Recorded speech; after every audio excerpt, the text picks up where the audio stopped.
Women have the power to transform this world. We can end crime and violence if we all agree to do one thing: share.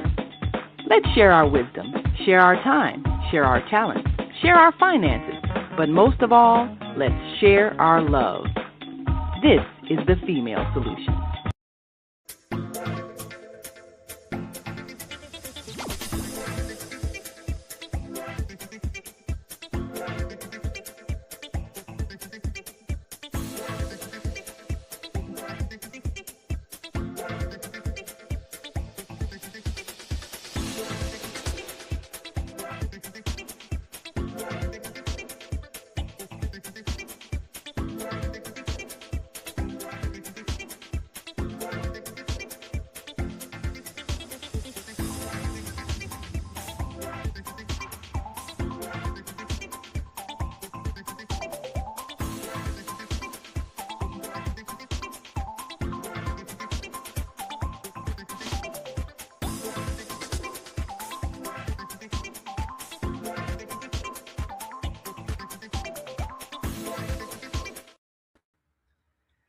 Good evening, and thank you for joining us on the On-Air Daily News Hour. I'm your host, Naima Latif, and this week we want to take a look at the housing crisis. Well, it is a crisis if you don't have a place to stay. Homelessness has reached epidemic proportions. It's always been among us, but it's noticeable now because so many people have immigrated to cities across America, and mayors have been forced to figure out how they're going to handle this inflow of people who don't have resources to pay for a place to stay. The shelters are overrun, and many times they're considered unsafe. So how do we fix the problem? Well, it's not like we don't have empty spaces. And it's not as though we don't have people who have the capacity to build. So why don't we put it all together?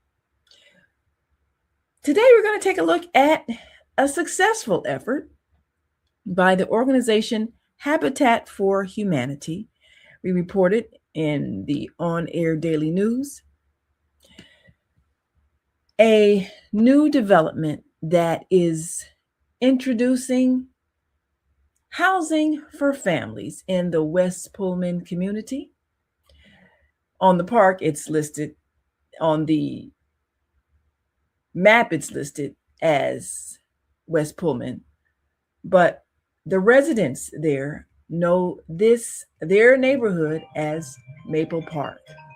So let's take a look at what Maple Park is offering for new home buyers.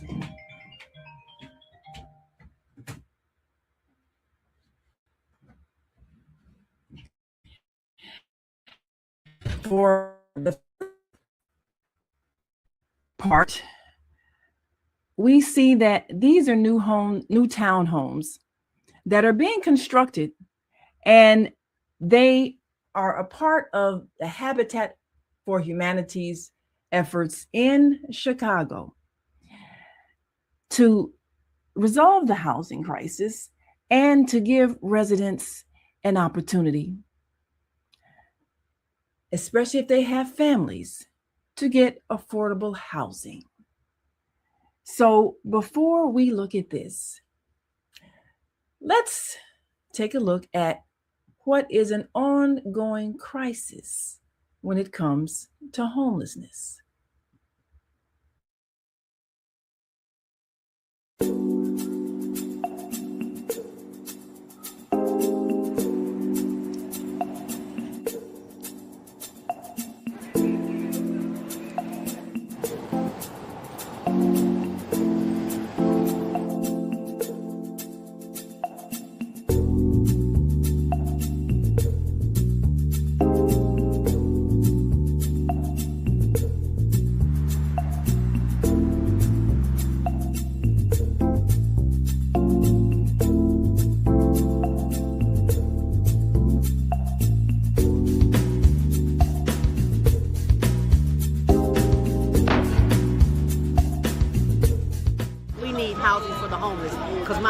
brother, in which we're doing this documentary for, Douglas Robinson, your death will not be in vain.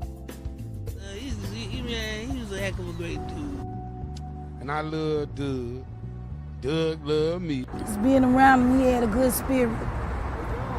He was a healing person. They are there. Get SROs back. When you give to the poor, should not be forced out of their neighborhoods when it goes through a period of transformation.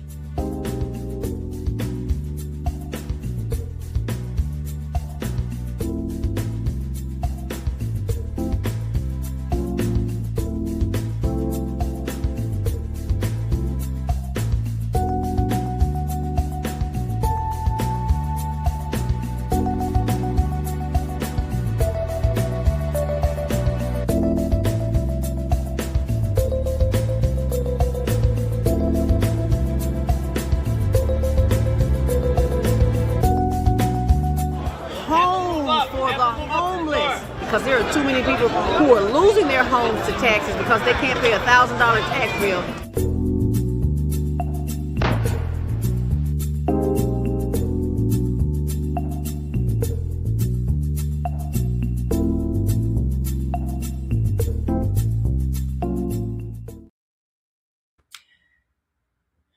This ongoing movement by our Monday morning mindfulness host, Zelda Robinson, on behalf of her brother, Douglas Robinson, has kept the realization of homelessness in the forefront of our minds, because so often people who don't have housing are forgotten. They're treated as if they're invisible, and yet they're right in front of our faces. And what is the reason why this crisis is existing?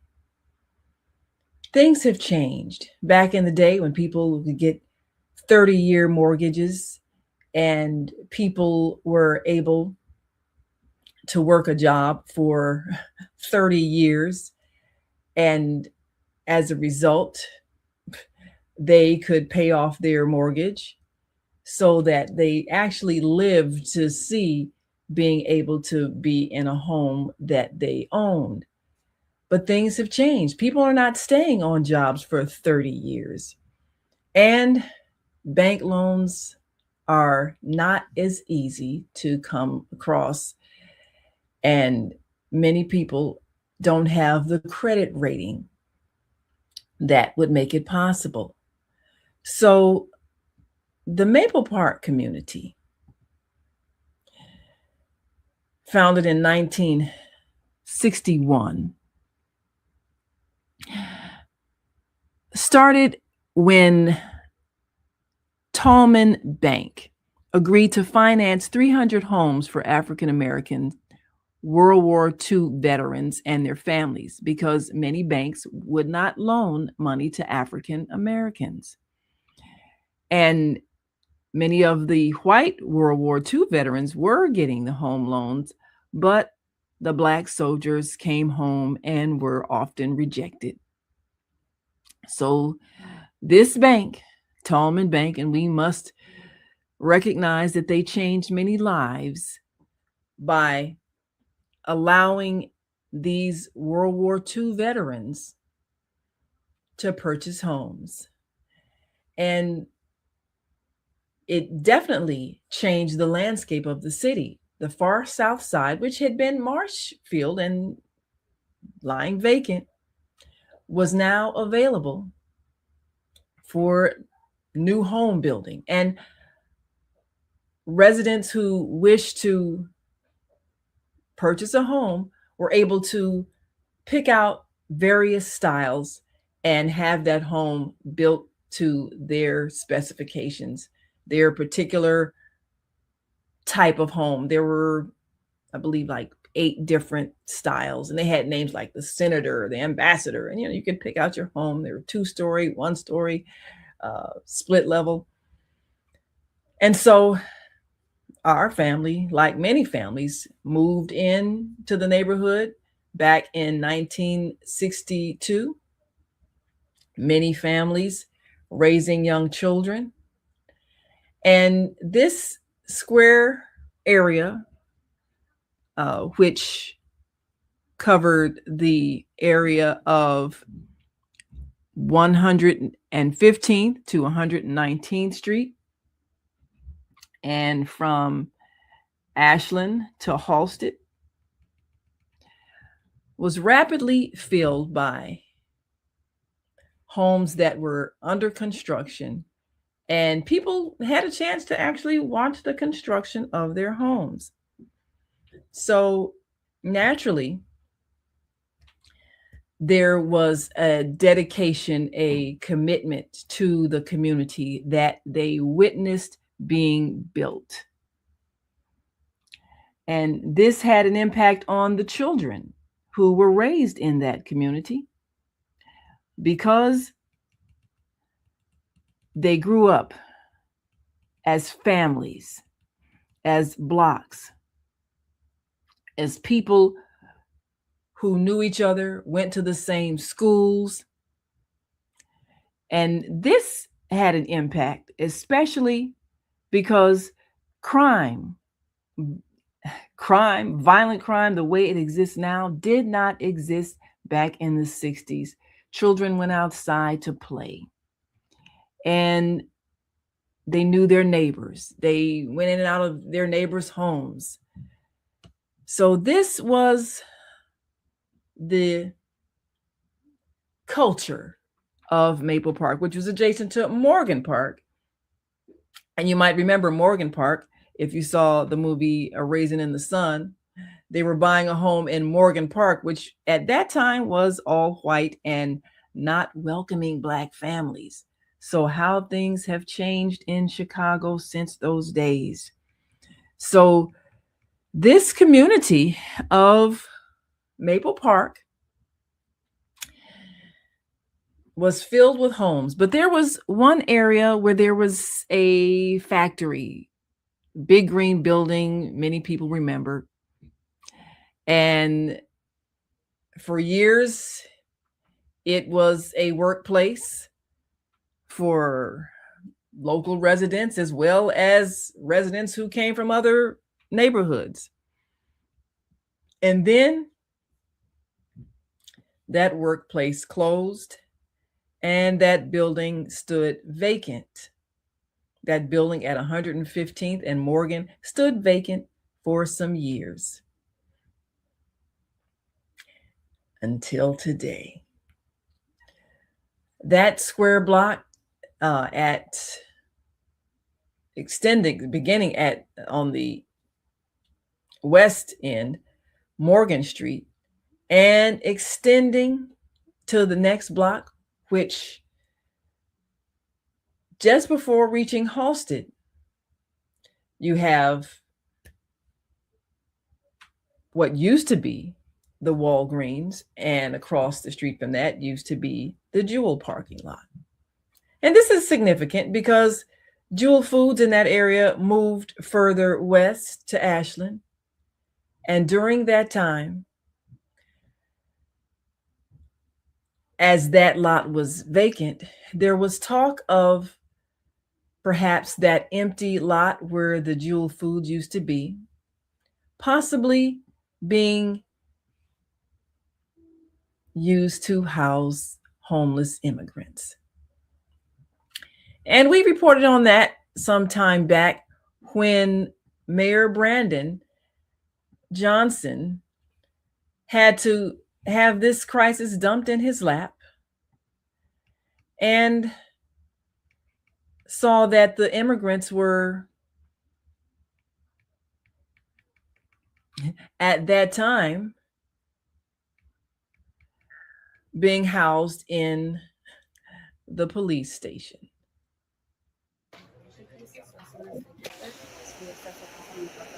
To make sure everybody has been in USCIS their appointments in Chicago, and we've already made sure that we're coordinating for City Key as well to begin the process of the vaccination. How fast is that process going?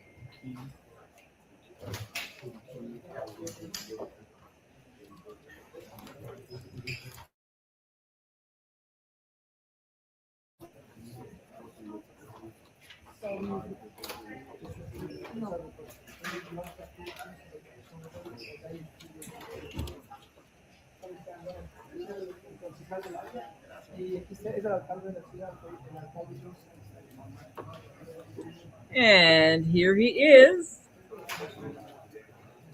meeting immigrants, seeing women with children on the floor, sleeping on the floor. And many of the immigrants from Venezuela have been targeted by ICE for removal. But Mayor Brandon Johnson had to look at the humanitarian issues involving refugees. And during their time of being housed in food stations, no one knew.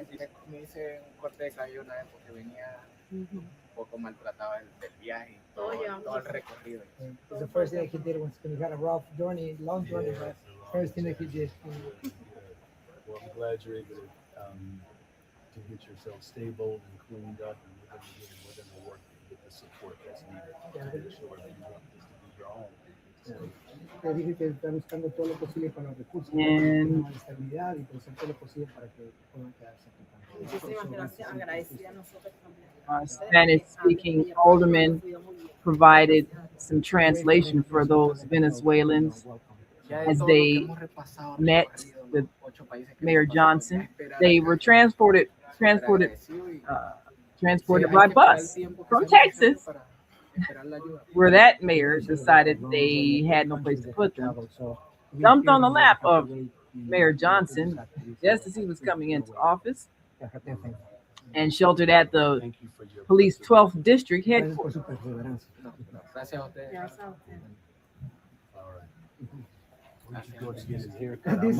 Dice que no diga dónde fue a ver el corte, pero él dice.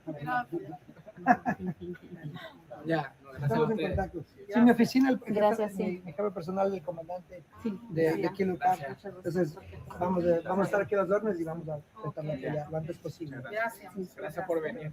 Gracias, claro. Okay. Oye, hola, buenas. ¿Cómo está? Hola, bien. ¿Cómo está? Yo soy el concejal López y el alcalde Johnson, jefe personal del alcalde de la ciudad. Yes, his name is Mayor Johnson. Nice to meet you. And meeting those It's a pleasure. You like Chicago so far? ¿Cómo les gusta? Si les gusta Chicago hasta ahora. Wonderful, it's a beautiful place. Tan bonito como las películas. It's beautiful just like in the movies. Hasta los policías, todo es bonito. Even all the police as well. Well, we are grateful that you're here. We're going to do everything we can to make this place real home. saying he's going to do everything he can to make this place a real home for you.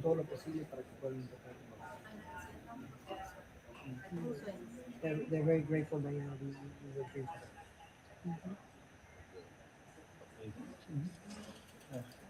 Mucho gusto. Gracias. Nos vemos en el programa. Gracias.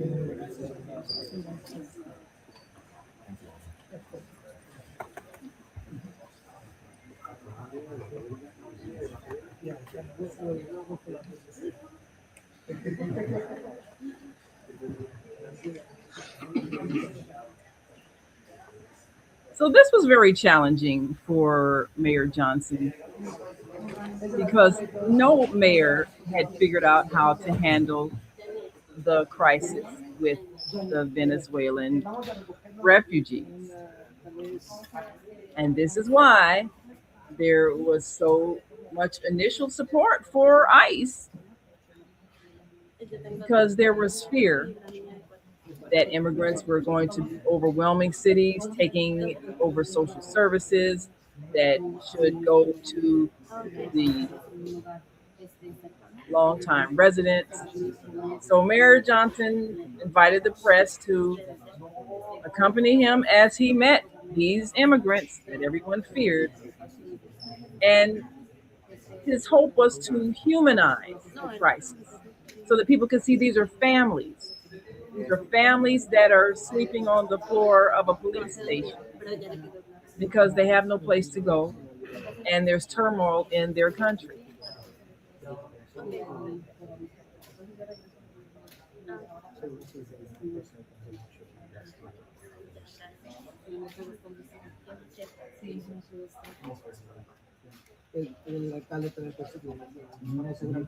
You see this woman with her baby. I mean, so many images of women with babies. Some of them would be begging on the street. Women with babies.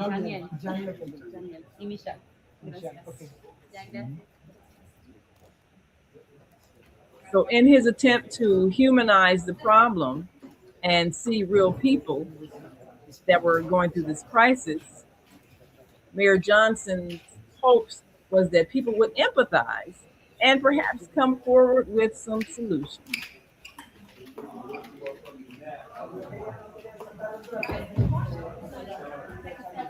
The current federal administration has come up with a solution to remove those who are considered to be here illegally. And in that thrust have arisen many other problems. Your opportunities will come.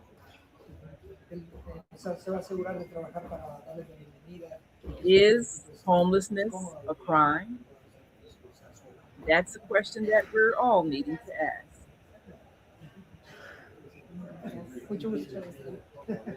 They say like your hair, so you got the same tone of your hair. El tono de su pelo, sí.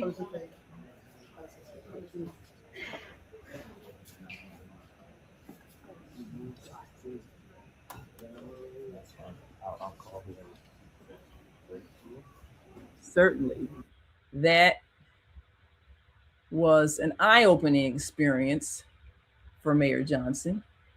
We're going to take another break and come back and look at a few other initiatives to try to deal with the housing crisis and provide a place for people to stay who have little or sometimes no income.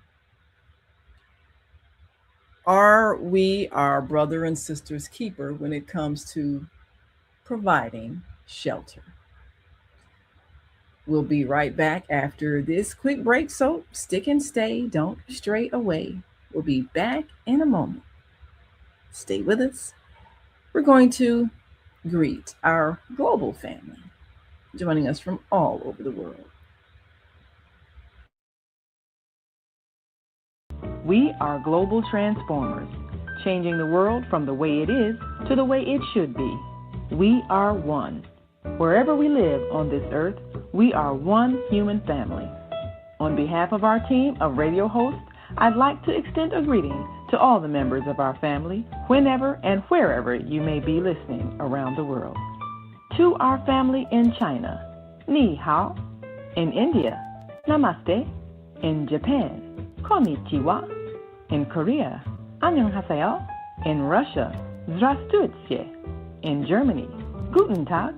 In Poland, Dzień dobry. In France, Bonjour. In Spain, Hola. In Italy, Ciao. In Egypt, Ahlan wa sahlan. In Ghana, Akwaba. In Nigeria, Peleo. In South Africa, Sawubona. In Senegal, Nangadef. In Kenya, Jambo. In Israel, Shalom. In Pakistan, Afghanistan, Palestine, and Saudi Arabia, Assalamu alaikum. Greetings, and may peace be upon you all. Join us live on the on-air radio network called 727-731-5192. We want to talk to you.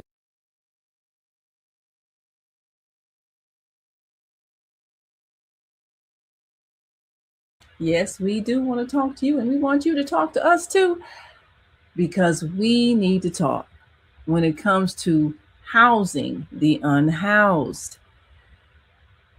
There are many empty buildings. There are many places that could be converted into housing, but there's always some kind of political shenanigans. And when the proposal was made to put the unhoused in tents in that Jewel parking lot, the former Jewel parking lot on 115th and Halsted, residents protested. They said absolutely not. So that plan was scrapped. But there is a need to make better use of our spaces. And there is a need to perhaps repurpose those buildings that could be used for housing. So another plan that was initiated, Chicago's homeless offered temporary shelter in a hotel. And we reported on this on the on-air daily news, where the Selena Hotel at 100 East Chestnut sits as an elegant, picturesque structure off of Chicago's Magnificent Mile, where high-end businesses attract picture-taking tourists year-round. Well, whether it was hit hard by declining patronage during the COVID years or simply feeling the effects of a declining economy, the Selena Hotel will no longer be open for business. It has instead been converted into a temporary shelter for the unhoused. Hotel Capital, which owns the Selena Hotel, filed for bankruptcy, and workers were informed they were being laid off. Michael Collier, head of the company Hotel Capital, is able to keep creditors at bay with this new plan for the hotel. The conversion of the hotel into a homeless shelter was made possible through a grant from the Illinois Department of Human Services. The decision was made amid the controversy of migrants from Venezuela receiving housing, while longtime unhoused Chicagoans continued to sleep outdoors on the ground in makeshift tents. As the Democratic National Convention approached, the question arose of what to do with the large, highly visible homeless population. And that's one of the things that often moves a city to make some changes. People are coming and we don't want our guests to see what's really going on in this city. So there have been times when raggedy parts of the city were walled off, I believe during the 1968 Democratic Convention that was held in Chicago. And the ghettos of the West Side, I believe they put up a wall. I was 8 years old then. So, well, I'm telling my age because I've already announced that I'm turning 66 today. So y'all know how old I am. So in 1968, I was 8. Yes.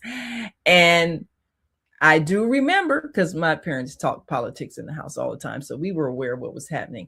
I remember that the city put a big fence blocking those raggedy West Side streets where things were torn up and people were angry and there were riots and all of that. So the whole idea was for the rest of the nation not to see the bad parts of Chicago.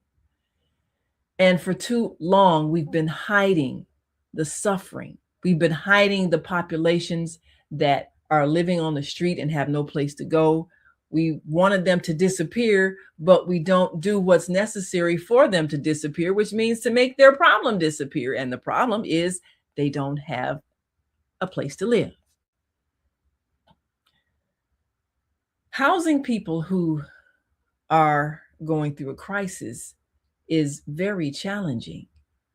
There are often reasons that led to the loss of their homes. Now, sometimes these are real issues that people have to take responsible for creating, such as a drug problem, where perhaps you are just so out of sorts, you can't pay your bills, you lost your job because you're unreliable, because you're drunk, high, or whatever the case may be, because you've got a substance abuse problem that covers it all, or alcohol, drugs, whatever it is.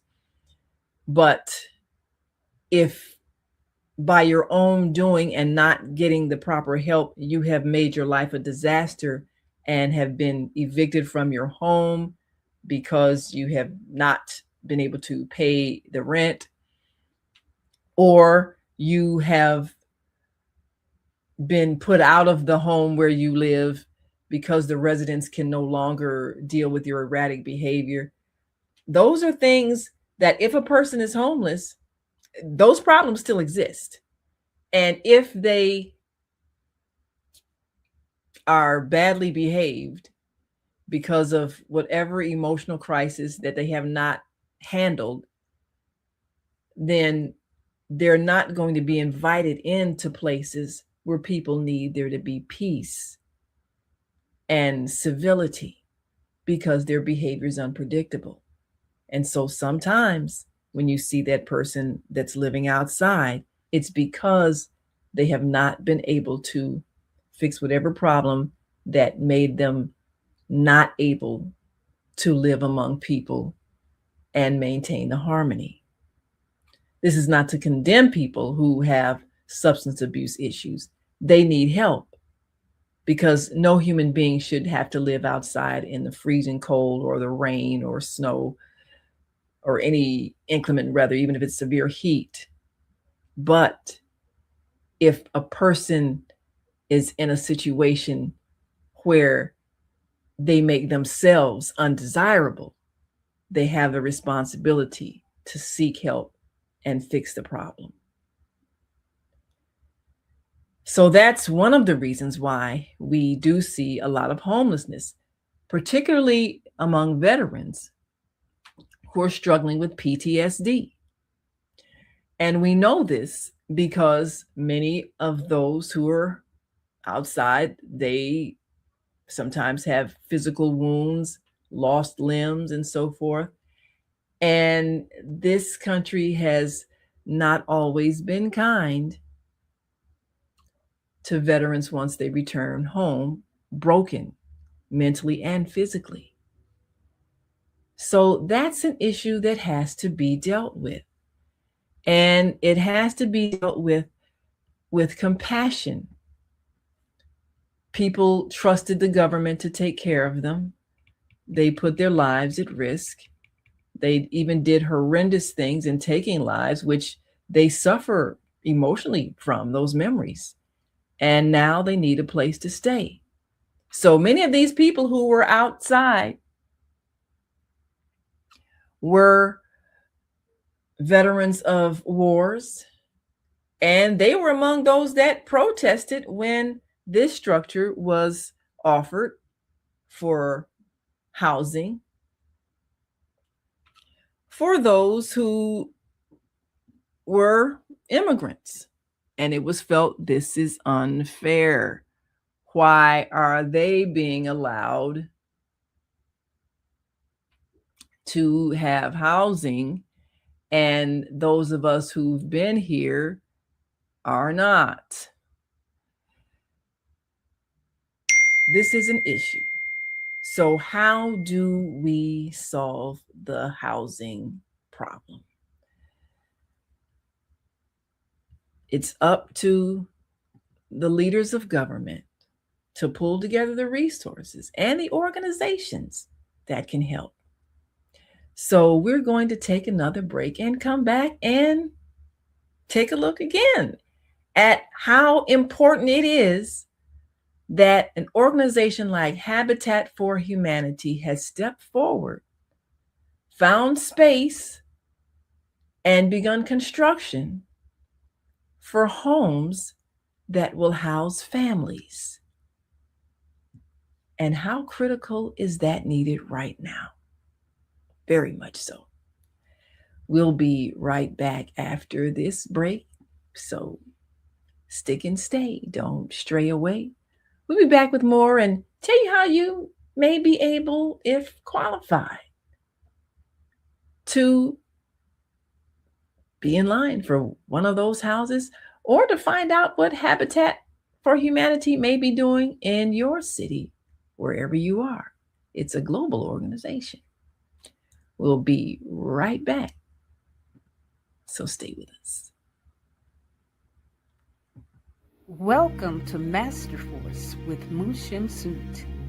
Join us each week on Thursdays at 7 a.m. Central, live on Facebook and YouTube on the Female Solution page, as we dive into powerful topics designed to assist you in mastering your life force. Our conversations feature a diverse lineup of experts, all dedicated to your growth. Tune in weekly to discover new ways to elevate your spirit and raise your vibration. And remember, we are ascending. Leaders of nonprofits empowering worlds. Let's go. But the vision that God gave me, I felt that it was time for me to step out and work on the vision that God gave me. We need look no further. We have a unique voice. We have a unique talent pool.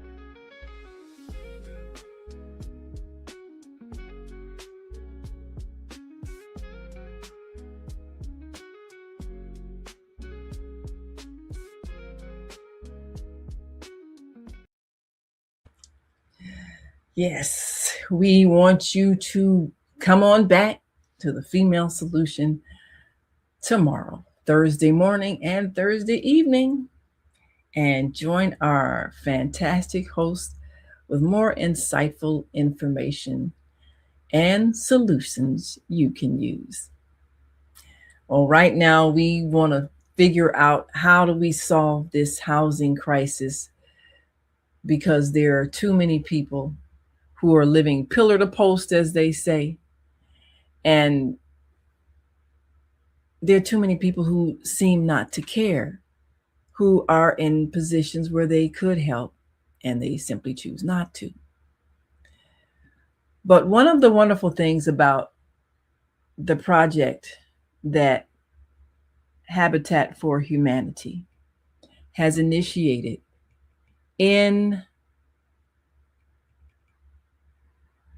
the Maple Park community, these Maple Park townhomes provide new opportunities for families who might be their first time home, or maybe they're expanding, just had a child, they need some more bedrooms. But let's take a look at some of the features that were presented. These townhomes are scheduled to be completed later this year, and it's hoped that residents may receive real consideration if they have been without housing and are first-time home buyers and have growing families. Mindy Rudin, Program Director for Habitat for Humanity Chicago, gives the residents of the Maple Park community a preview of the new construction of townhomes on 115th and Morgan in Chicago. After attending the quarterly meeting of the Maple Park Homeowners Association held at the Maple Park United Methodist Church at 11705 South Elizabeth, Ms. Rudin escorted members of the association on a tour of the homes, which are being built by Habitat for Humanity Chicago. So let's take a look at this construction project. There will be 21 single-stall garages. Oh, so this whole line is just going to be garage. Line is just garage. Okay. So okay. Garage, they'll pass the garage. All right, so 2 car garage, 1 car garage. We'll wander this way, so watch your step. So they're going through the lot and going to take a look at these homes. That has been the history of Maple Park, where homeowners are getting a chance to actually see the construction as it happens and put their bid in for the homes that they desire. It's wonderful that the space, which used to have that big green factory and then that big empty building where the factory was and has been removed, it's good that this space has been repurposed for homes, townhomes. So, and of course, townhomes are those connecting homes, but each one is separate. And so we could get a chance to see. And even though they don't look like they take up much space inside, I think it was a good use of space because it has the things that families look for when you're considering where you want to live. Things like bedroom space and all the living room space and things that a growing family is looking for. Someplace that is comfortable for the children and near some shopping. So there are stores in the area, restaurants in the area, and naturally, new homes are going to perhaps attract some new businesses. So let's take a look at some of the qualities offered in this tour. And as they go in, they get a chance to see. Small living room, bathroom, and then upstairs. There's always, right now, all of our houses have a first floor bedroom. So she's showing the bedrooms. We had a chance to see the upstairs bedrooms and downstairs there, the space where they're going to be. Of course, they're still under construction. That music you heard, that was the construction workers listening to the music as they worked. We don't own the rights to that music. But what we saw were the spaces where they're going to have some very nicely designed modern amenities. Houses these days are built with the expectation you're going to need Wi-Fi and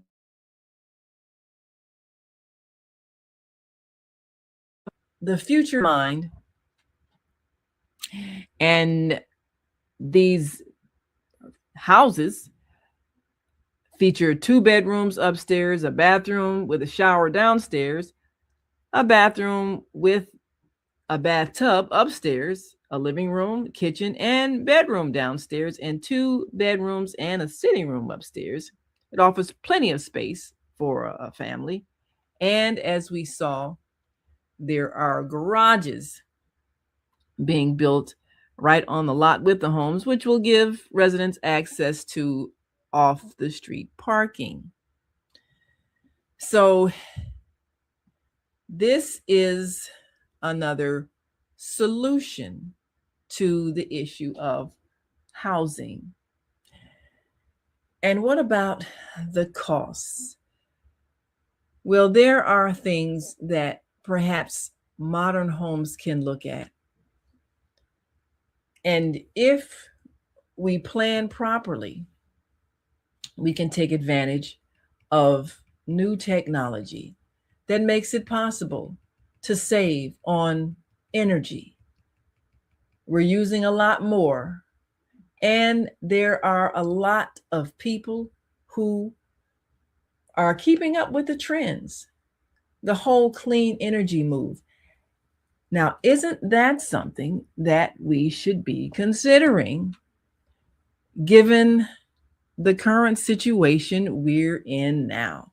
So we're going to take one last break and come back and talk about what are some possibilities for clean energy, reducing your energy bills in the future. We'll be right back after this quick break, so we want you to stay with us. When you see Black children misbehaving in public, being loud, disrespectful, and destructive, do you think to yourself, what they need is a good beating? That's what's wrong with these parents. They don't know how to discipline their children. Were you disciplined in that way? And did your parents also call you stupid, ignorant, and lazy? That's the way you break a slave. You terrorize them with constant fear of painful punishment. You teach them they're powerless to speak up, and you insult them so they feel like nothing. We were broken by parents who were broken, by parents who were broken. It's time to end the cycle of brokenness and bring healing to ourselves and our communities by using knowledge, respect, and love. We'll show you how. I'm Naima Latif.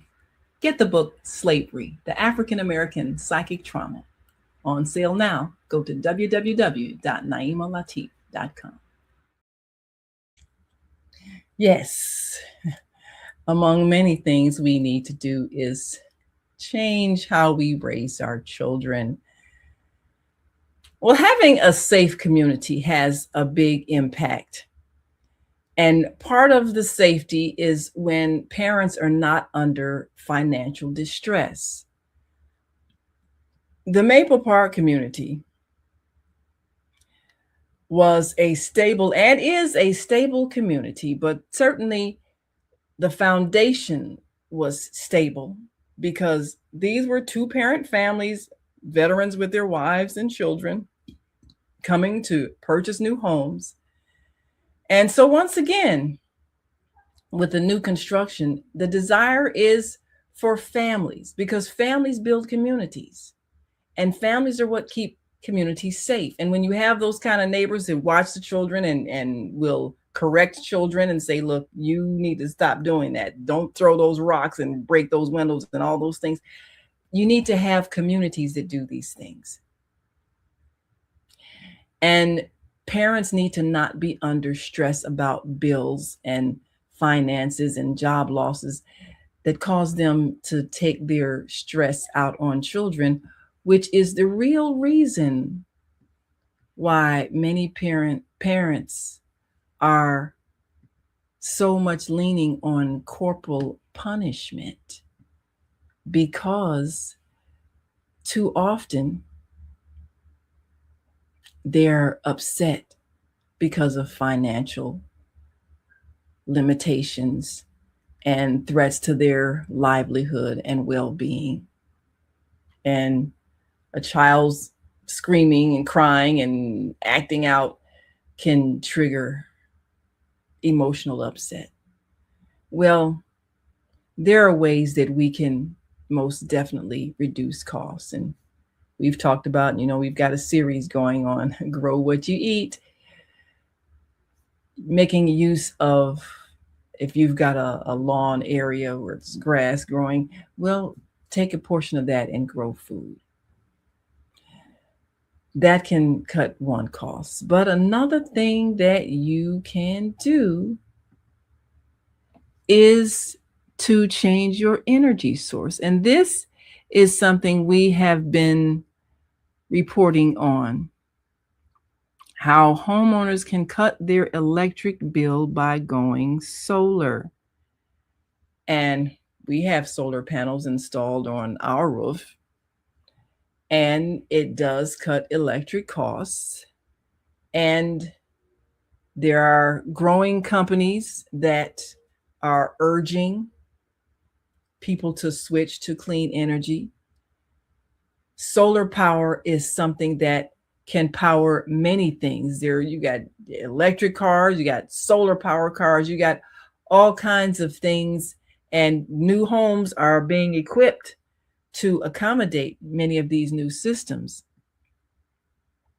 And it's important that we do that because right now we're experiencing the distress brought about with two nations that are choosing to be at odds over oil importation and access to oil, which is what's needed to create the energy that we use for so much of our functioning. There's heavy reliance on oil. And so now this conflict with Iran is affecting our lives and our sense of well-being. But how much would we be able to alleviate distress if we chose solar energy for our homes? Perhaps in the future, homes will naturally be built using solar panels. And solar panels are becoming even more efficient as the designers of them revamp and revise new designs, new ways of using that sun energy. The sun provides energy. It provides us with heat for absolutely free. We don't have to pay a sun bill. But as we have said in previous shows, that when companies find a way to charge us for what the earth gives us for absolutely free, it creates a lot of distress, which is what we're experiencing now. So in the on-air daily news, we have reminded people and given them a number to call if they're interested in considering solar energy for their home. These are some of the steps we can take futuristically to change the conditions that are causing us to be at odds locally, nationally, and internationally. We can take steps that make our homes more efficient energy-wise. We can take steps to make our homes more efficient when it comes to food production. We can take a portion of the earth that is surrounding our home. We can cultivate the soil and we can plant food that grows. We can do these things that make life easier. There are many people in the South Side communities of Maple Park and Morgan Park, because many of them came up from the South and they knew how to plant food. They knew how to plant collard greens, mustard greens, turnip greens, carrots, onions, potatoes, sweet potatoes. Everybody loves sweet potatoes. Cabbage. They knew how to plant these things, and they'd set aside a portion of their yard and plant themselves a garden and eat food from the garden. That was a common thing with those generations ago that used to do that. Well, we could use a whole lot more city areas for planting. And we could use a whole lot more advice from those elders who know how to recognize edible plants. So all of these things that can strengthen our housing plans, our neighborhoods, bring peace and harmony and cooperation, we need to do these things. We have the power to choose. So we're grateful for Habitat for Humanity in choosing to build homes in the Maple Park community. We're grateful for the donation or the repurposing of a building that used to be a hotel. And there are some hotels that have closed down that are now repurposed for low-income housing. There needs to be a drive for every human being to have a home, a place to stay, a place to raise their children in safety, a place where seniors can sit out on the porch and speak to those passing by and feel safe. Habitat for Humanity is doing a wonderful job. It is a global organization with chapters in many cities and many projects that they're working on. So with that being the case, we know that there is an opportunity for people to get involved with Habitat for Humanity. And perhaps one of the things that people can do, it's a highly volunteer-driven organization, and many people may remember that President Carter was involved in Habitat for Humanity. He used to use his skills to help build. So there are people of stature, I guess you would say, who are choosing to be a part of this movement. And there are people who are choosing to volunteer in places that do need some kind of support.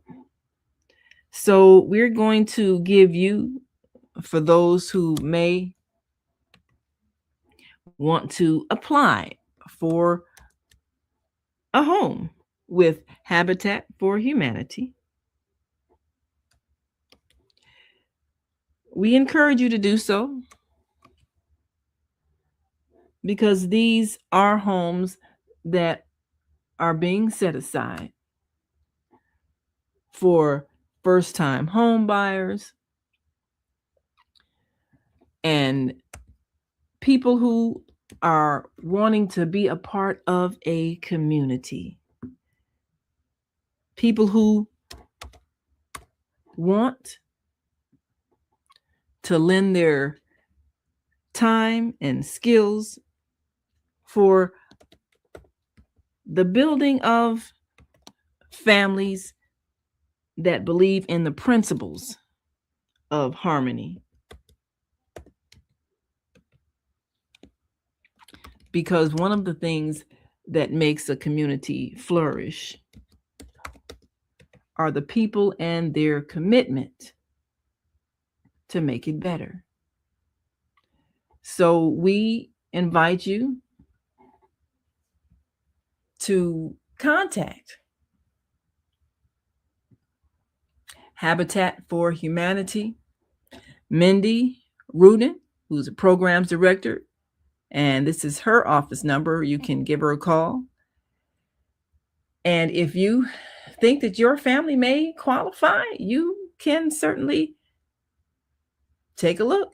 That's 312-563-0296, extension 315. That's 312-563-0296, extension 315. And that is Mindy Rudin, who is programs director for Habitat for Humanity, Chicago.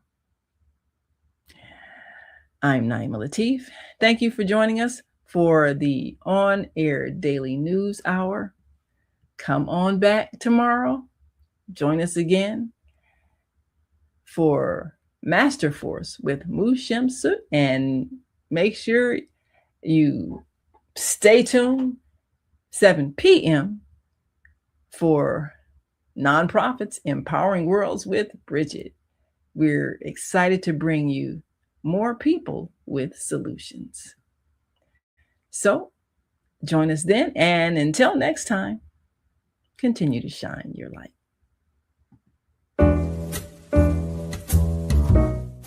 We've come to the end of our show today. If you missed any broadcasts, go to our website for the audio and video archives at www.thefemalesolution.com.